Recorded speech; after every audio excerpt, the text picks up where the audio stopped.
बिस्मिल्लाहिर्रहमानिर्रहीम। अस्सलाम वालेकुम स्टूडेंट। आज हमारा नेक्स्ट इम्पॉर्टेंट टॉपिक है केमिकल इक्वेशन। केमिकल इक्वेशन बहुत ही इम्पॉर्टेंट टॉपिक है और स्टैचोमेट्रिक कैलकुलेशन को समझने के लिए केमिकल इक्वेशन का समझना बहुत ही ज़रूरी है। तो केमिकल इक्वेशन आज हम पढ़ लेंगे, introduction of the chemical equation. फिर इसके साथ साथ advantages of the balance chemical equation, balance chemical equation का क्या होती है और उसकी एडवांटेजेस क्या हैं। फिर आखिर में जाके हम limitation of the balance chemical equations के बारे में पढ़ेंगे। तो स्टार्ट करते हैं बैलेंस केमिकल इक्वेशन। तो डेफिनेशन ये है कि बैलेंस केमिकल इक्वेशन की आपके सामने है। तो कोई भी अगर रिएक्शन हम परफॉर्म करते हैं तो वो रिएक्शन जब हम परफॉर्म करते हैं तो रिएक्शन हो रहा होता है, तो रिएक्शन को हम जो है मुख्तसर अंदाज में शॉर्ट हैंड रिप्रेजेंट करते हैं।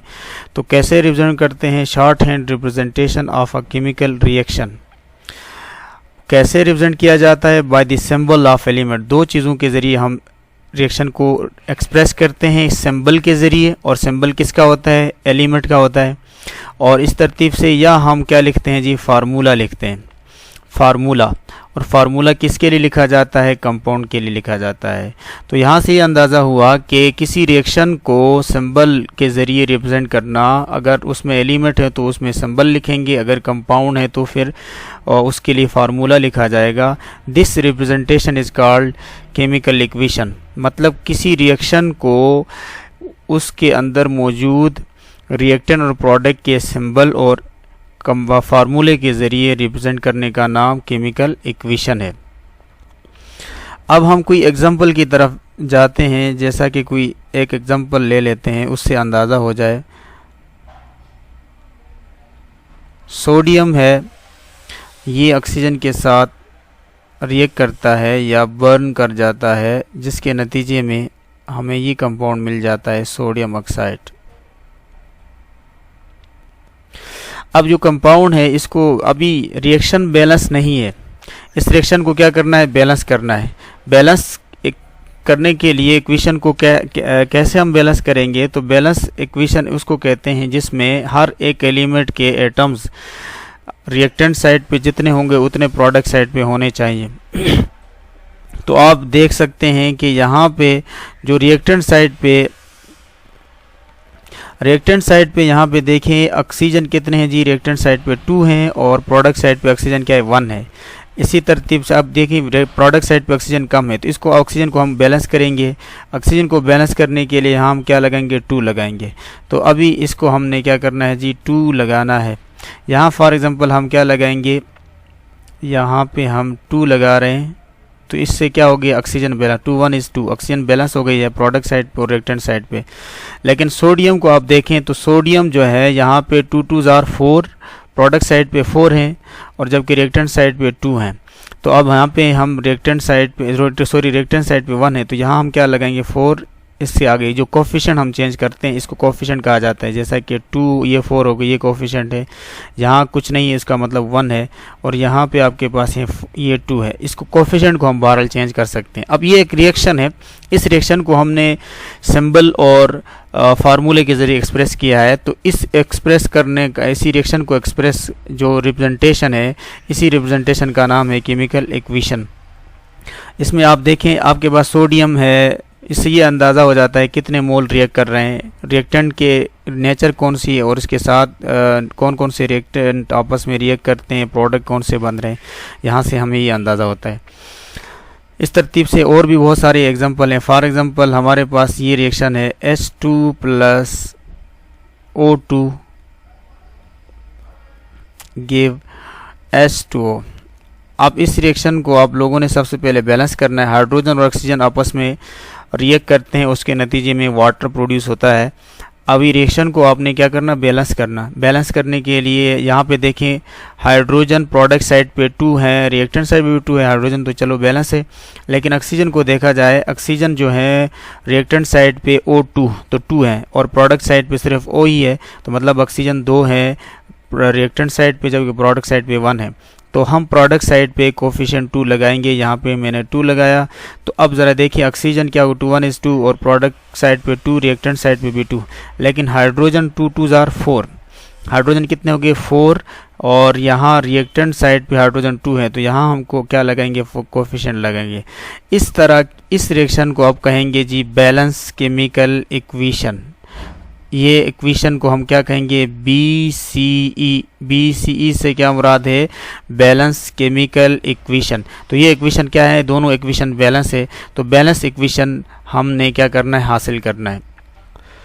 अभी हम importance of the balance chemical equation को देखते हैं। बैलेंस केमिकल इक्वेशन की क्या इम्पोर्टेंस है और अब बैलेंस इक्वेशन की मदद से हम क्या कौन कौन सी इन्फॉर्मेशन हासिल कर सकते हैं, इसी को हमने देखना है। तो आप देख सकते हैं सबसे पहले इम्पोर्टेंस ये है कि अब बैलेंस इक्वेशन की मदद से हम नेचर ऑफ रिएक्टेंट और प्रोडक्ट के बारे में पता लगा सकते हैं कि कौन कौन से रिएक्टेंट आपस में रिएक्ट करते हैं और उसके नतीजे में कौन कौन से प्रोडक्ट बनते हैं। तो nature of reactant and product, सबसे बड़ी इन्फॉर्मेशन हमें ये मिली। तो ऊपर वाली रिएक्शन में आप देखते हैं हाइड्रोजन और ऑक्सीजन आपस में मिलकर ये रिएक्टेंट है और उसके नतीजे में वाटर प्रोडक्ट बनता है। तो इससे अंदाज़ा हुआ कि नेचर के बारे में आप अंदाज़ा लगा सकते हैं। नेक्स्ट पॉइंट, अब आप लोग यहाँ से अंदाज़ा लगा सकते हो number of moles of reactant and product. Mole ratio के बारे में आप बता सकते हैं कि कौन कौन से रेशो के साथ रिएक्टेंट आपस में रिएक्ट कर रहे हैं। Number of moles of reactant and product, ये वाली इंफॉर्मेशन भी हम हासिल कर सकते हैं। थर्ड वन, इसके अंदर हम ये जब मोल आपके पास आ जाते हैं तो मोल के बाद आप मोल से मेस फाइंड कर सकते हैं। तो हम ये बता सकते हैं जी mass of reactant and product. हम रिएक्टेंट के मेस और प्रोडक्ट के मेस भी फाइंड कर सकते हैं। मोल की मदद से आप पार्टिकल्स भी मालूम कर सकते हैं, particles of reactant and products. Particle से मुराद मॉलिक्यूल हो सकते हैं, एटम हो सकते हैं, आयंस हो सकते हैं, फार्मूला यूनिट्स हो सकते हैं। Particles of the reactant and product, ये भी हम क्या करेंगे जी यहाँ से इंफॉर्मेशन हासिल करेंगे। और नेक्स्ट ये जो इम्पोर्टेंट पॉइंट है, अगर आपके पास गैसेस मौजूद हैं तो गैसेस का हम वॉल्यूम भी फाइंड आउट कर सकते हैं। तो volumes of the reactant and product, volumes of the reactant and product, हम रिएक्टेंट और प्रोडक्ट के वॉल्यूम भी यहाँ से हासिल कर सकते हैं। इन्हीं पॉइंट्स को हम एक एग्जांपल की शक्ल में समझने की कोशिश करते हैं। हमारे पास एग्जांपल है, देखें ये बैलेंस केमिकल इक्वेशन है। अब इससे हम ये जो पॉइंट्स मैंने यहाँ पे बताए हैं कि जो इन्फॉर्मेशन वाली वो हम कैसे हासिल कर सकते हैं, ज़रा देखें।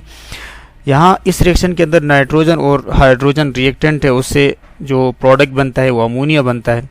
तो ये हमें नेचर के बारे में पता चल गया। नेक्स्ट पॉइंट हमारा है जी, नेक्स्ट हमारे पास नेचर के बारे में हमें पता चल गया।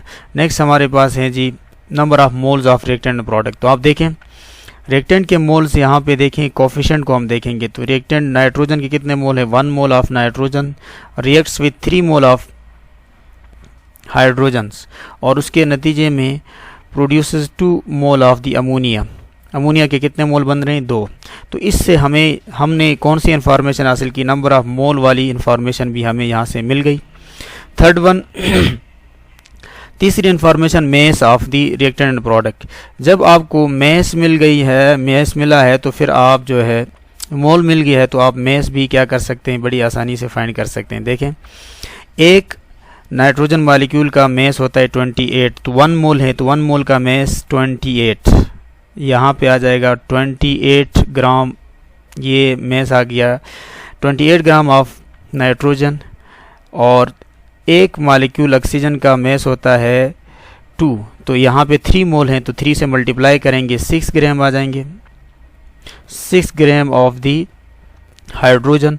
और एक मॉलिक्यूल अमोनिया का जो एक मॉलिक्यूल है उसका मेस होता है 17 और 2 मोल हैं तो 2 से मल्टीप्लाई करेंगे तो ये आ जाएगा 32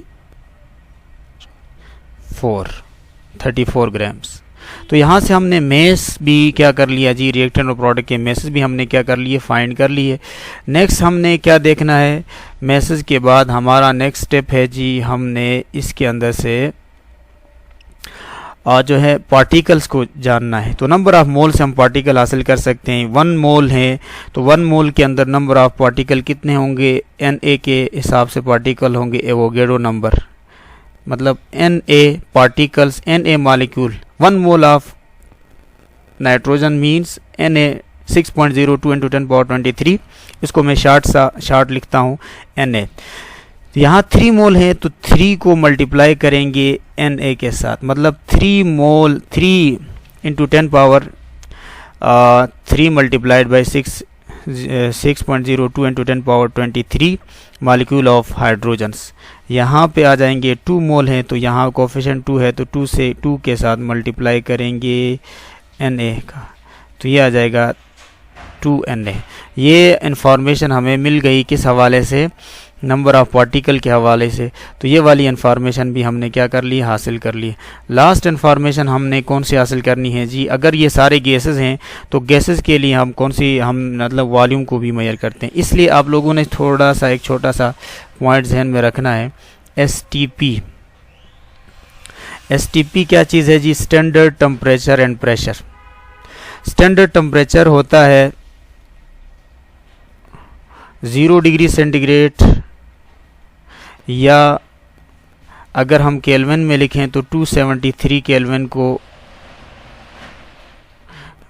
स्टैंडर्ड टेम्परेचर मानते हैं। और प्रेशर जो होता है वो स्टैंडर्ड 1 atm है।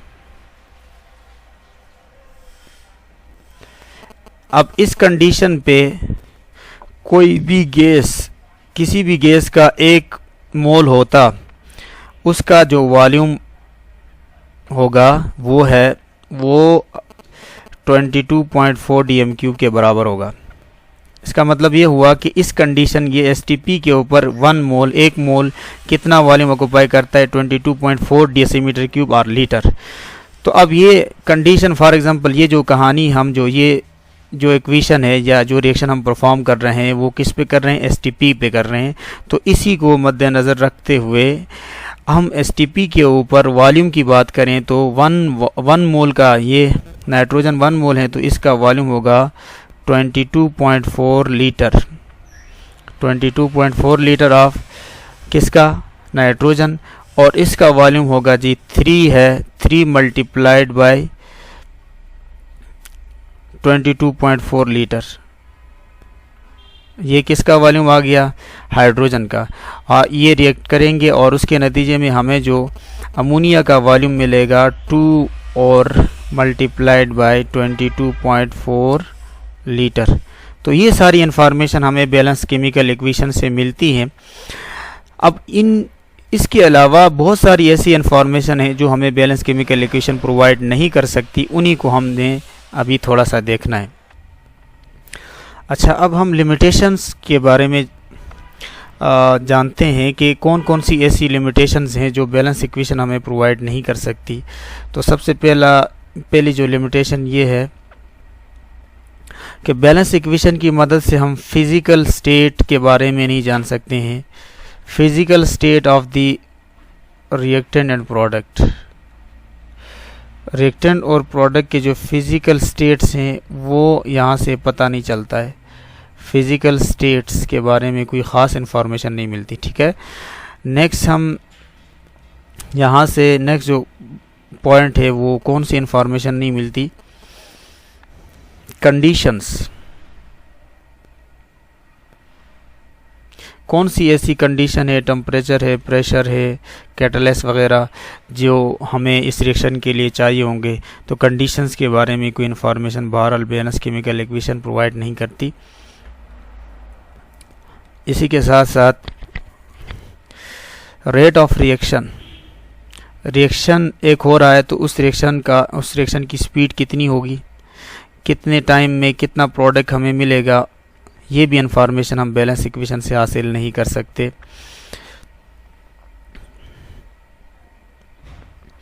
और नेक्स्ट इम्पोर्टेंट इंफॉर्मेशन ये नहीं मिलती मैकेनिज्म ऑफ रिएक्शन।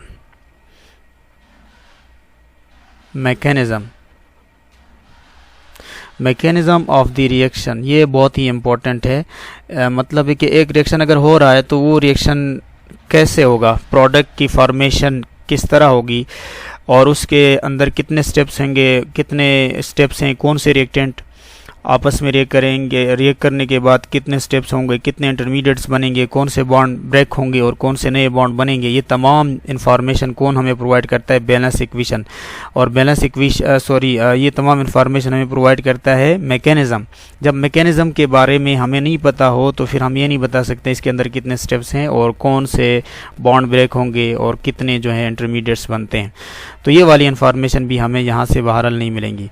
एक छोटा सा ये भी आपने ज़हन में रखना है कि ऑर्डर ऑफ रिएक्शन के बारे में हमें नहीं पता चलता। ऑर्डर क्या है, ऑर्डर ऑफ रिएक्शन का ऑर्डर कौन सा है, फर्स्ट ऑर्डर है, सेकंड ऑर्डर है, थर्ड ऑर्डर है, या ज़ीरो ऑर्डर है, या कोई फ्रैक्शनल ऑर्डर है, या सूडो फर्स्ट ऑर्डर है।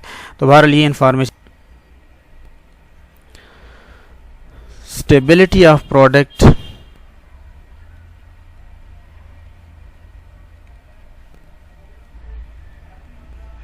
स्टेबिलिटी ऑफ प्रोडक्ट कितना स्टेबल है ये हमें बहरहाल यहाँ से हम नहीं हासिल कर सकते, इन्फॉर्मेशन नहीं मिलती।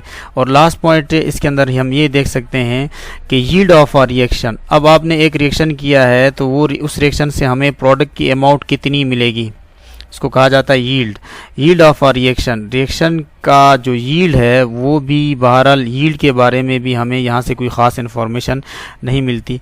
तो ये तमाम जो है लिमिटेशन है बैलेंस केमिकल इक्वेशन की।